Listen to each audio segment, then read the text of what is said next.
Shalom saudara-saudara, hari ini kita kembali akan merenungkan firman Tuhan yang terambil dari kitab Ulangan pasal yang ke-15 ayat 7 hingga 11.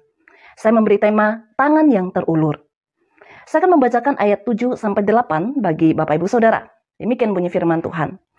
Jika sekiranya ada di antaramu seorang miskin, salah seorang saudaramu di dalam salah satu tempatmu, di negeri yang diberikan kepadamu oleh Tuhan Allahmu, maka janganlah engkau menegarkan hati ataupun menggenggam tangan terhadap saudaramu yang miskin itu. Tetapi engkau harus membuka tangan lebar-lebar baginya dan memberi pinjaman kepadanya dengan limpahnya, cukup untuk keperluannya seberapa ia perlukan. Sekian jauh pembacaan firman Tuhan. Bapak Ibu Saudara, perikop Ulangan 15 ayat 1 sampai 11 adalah peraturan pelaksanaan dari tahun perhentian atau tahun Sabat, perihal penghapusan hutang dan tata caranya. Dalam tradisi umat Israel, tahun ke-7 yang adalah tahun penghapusan hutang untuk mereka yang miskin secara khusus bagi sesama atau saudara sebangsa atau seiman. Saudara-saudara yang dikasihi Tuhan, aturan penghapusan hutang merupakan salah satu ketetapan Allah yang bertujuan untuk mendidik umatnya memiliki belas kasihan terhadap saudara seiman. Mereka diwajibkan bukan hanya memberi pinjaman, tetapi juga harus bersuka cita apabila terjadi pemutihan utang piutang. Di dalam pasal ke-15 ayat 7 sampai 11, secara khusus memberi perhatian kepada sesama dan saudara yang miskin, yang terus bergumul dengan kemiskinan hidup, yang masih membutuhkan pinjaman sekalipun sudah mendekati tahun ke-7 yang adalah tahun penghapusan hutang.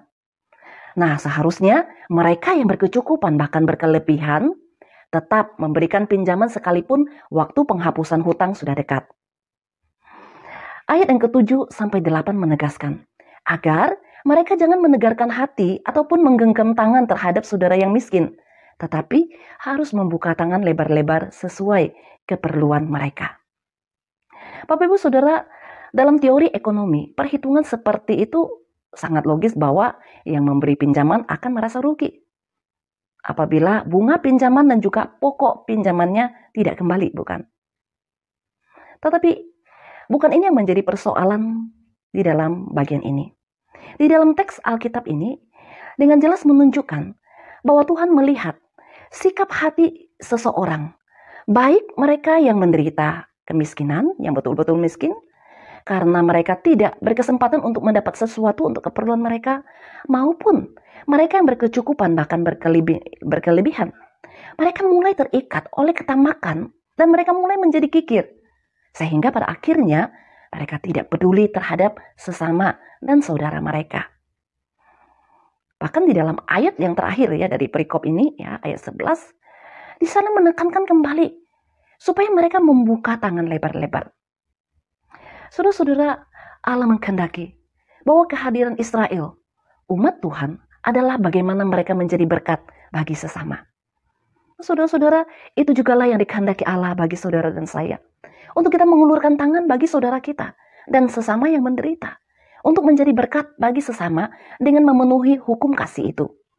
Melalui Ulangan pasal 15 ayat 7 sampai 11, kembali mengingatkan kita bahwa kasih Allah harus terwujud dalam tindakan nyata.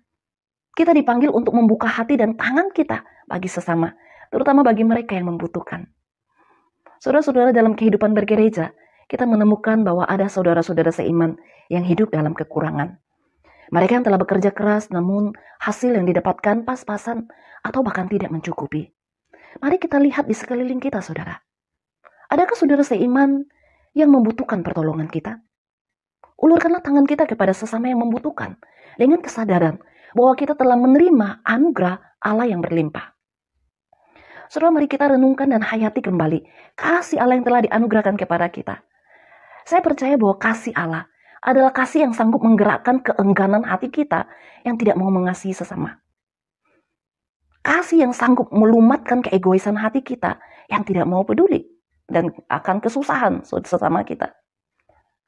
Dan saudara, mari kita berdoa memohon kepada Allah agar kasih Kristus senantiasa memenuhi seantero hati kita sampai tidak ada sejengkal pun yang tersisa untuk keangkuhan, kebencian, keegoisan, dan sikap apatis.